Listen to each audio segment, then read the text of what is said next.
The biggest bully in my life has always been my sister. The biggest bully in my life has always been my sister and no one else.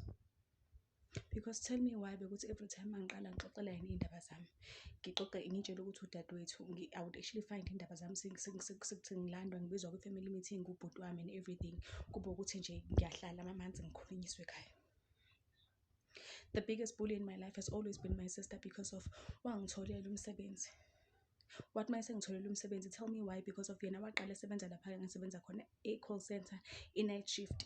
When she actually got me a job, nami ngafika ngasebenza as a night shift, ngangibuya ebusuku. But every time ekhaya, they would always have a discussion about me coming back late ekhaya. Ngihlezi kunama-meeting ukuthi why mina ngihlezi ngibuya late. Babeqalani ukuyibona ngami. The biggest bully in my life has always been my sister because kuyo yonke into eyayenzeka empilweni yami, she has always been there. And then portraying herself as if unendaba nami. The biggest bully in my life has always been my sister because of noma sengitholele umsebenzi kanjalo, but I would actually find people engisebenza nabo bathi usho ukuthi usisi wakho lo, because the things she says about you. She has always, nasesikoleni esisafunda isikole, I created a study group with abantu engangifunda nabo sezekhaya eCreche yagogo. Nga-create a study group. Kwaba ukuthi umuntu every time ufunda i-subject ayazi kangcono, but every time akumele ngifundise ngikhulume nge-subject engazi kangcono, she would actually ask someone ukuthi explainele because she doesn't understand me.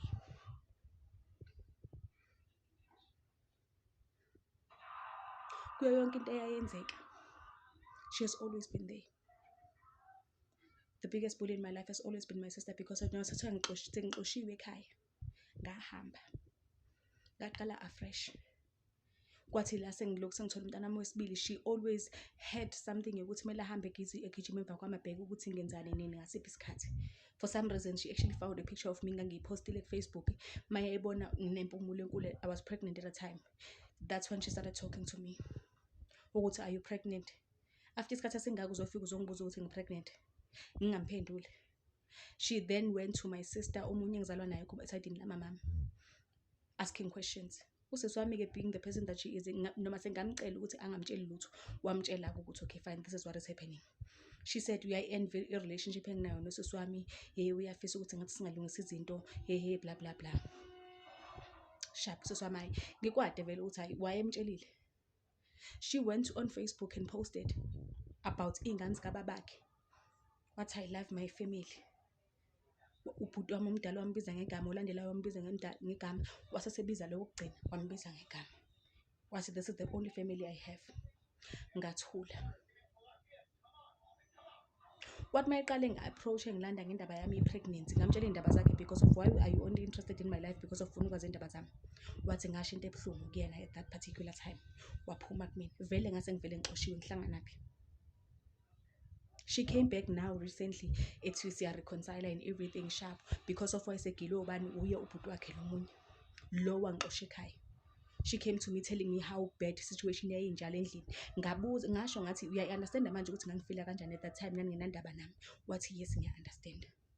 She came to me because of she wanted me to be there for her at that particular time because she was going through whatever that I was going through ngisahlala lapha endlini. The biggest bully in my life has always been my sister. Mina ngizalwa umama nge-result cheating, if I can put it like that. Baba moya ishadile, but iphutha lami ukuthi baba moya ishadile wachitha wathola mina. Noma ngafika umama engasekho ekhaya, wafika wathola mina. I'm here out there just talking about umjolo wami and everything, abafana the way bangigile ngakhona. She finds a reason to come back and attack me and tell me ukuthi she's disappointed in me because of ntonto I've been talking about the family. Which family? What did I mention about the family? What did I mention about the family? Because I did say kuma videos wami ukuthi I don't want to dwell on that because ngiyazi ukuthi manje ngaqala ngathi ngiyakhuluma vele izosusa isilonda. But at the end of the day it doesn't mean that those things didn't happen to me lapha endlini.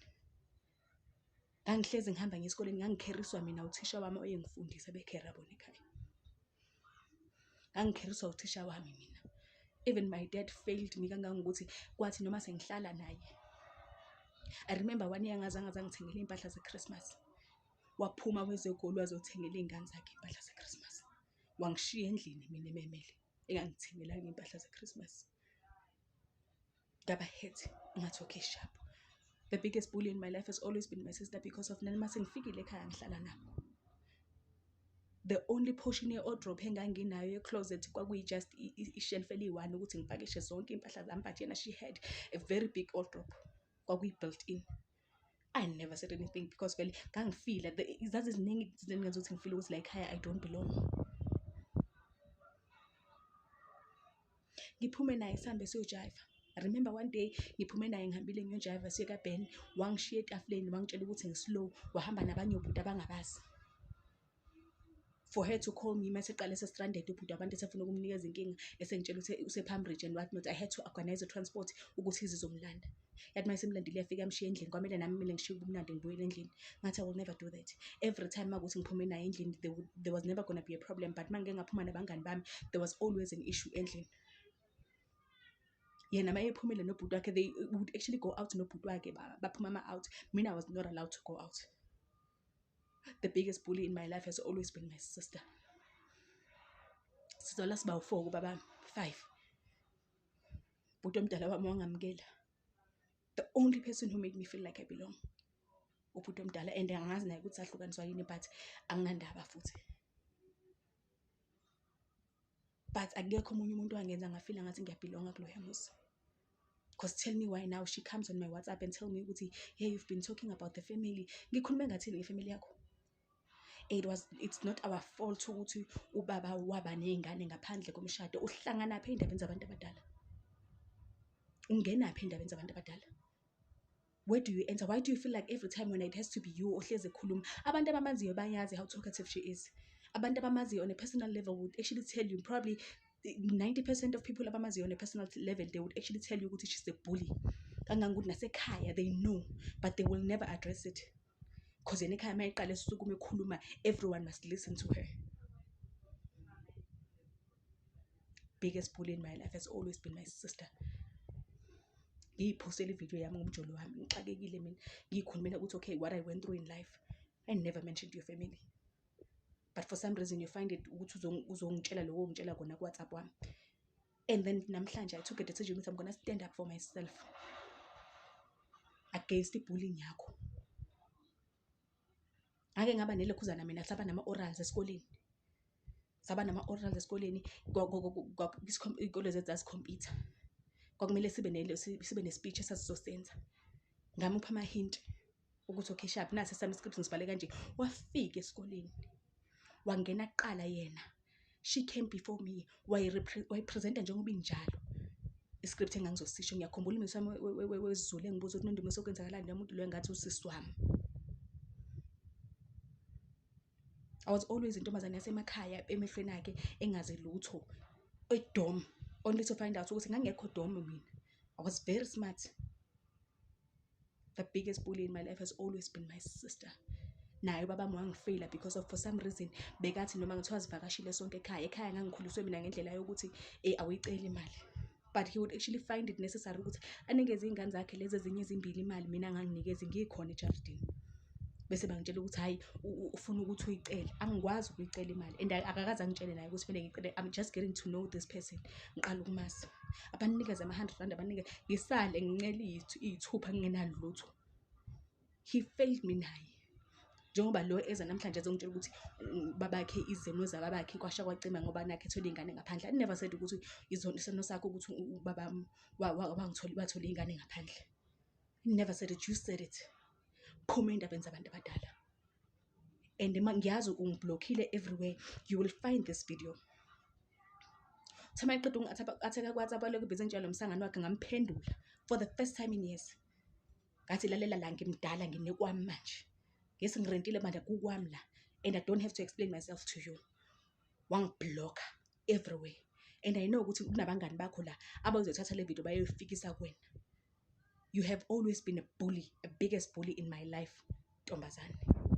Hello Mzansi, welcome to Mgosi waseMzansi. You guys, Nangsis was our share a story that is so touching. A story lesibhlungu uyasho ukuthi the biggest bully empilweni yakhe ngisisi wakhe, and it has always been her sister. Guys, ebuhlungu indlela lesimangale into lecethwa kuxoxwa ngilosisi ukuthi khona umuntu lungatalwa naye nishiyela nelibele anibe ma-siblings nitalwe umuntu loyi-one but nicithe nisondane ngale ndlela, or umuntu acitha kuzonde ngale ndlela akuvele mona. Guys, it's so sad ukuthi into le bantu babukana nato emindenini yabo. Ngalesinye isikhathi ukumangale muntu umbona ulahle ifamily yakhe because of into leti efana naleti, or ipeace yemuntu njena. It's just important, peace of mind nje ibalulekile. Ngisho kuthiwa kufanele kulahle emndeni, or for your sanity, peace of mind yakho, or bantu bayakwenda lokho because what? Please do comment what you think below down on the comment section. Don't forget to hit the notification bell. I'll see you on the next one. I'm signing out. So goodbye.